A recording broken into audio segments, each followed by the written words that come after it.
दिवस कंप्लीट जाता तुमकां कितें सांगता? I think Dr. Pramod Sawant, along with all our colleagues as ministers and MLAs and the government, first we need to congratulate all of them. एक वर्षात there have been lot of challenges, lot of things that needed to be moved. I think collectively with a cabinet which is experienced, young, aggression, maturity, सगळ्याचे mix असा, gives a good combination to start and deliver. I think this first year has just been there आणि आता 4 more years to perform and give what Goa needs. Tourism आणि IT क्षेत्रांत तरी एक वर्षात आम्ही खूपशा तयारी केल्यो, including printing and stationery.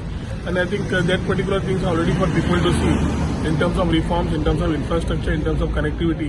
And a lot of things are already in the bucket, which we will see that it happens this particular year.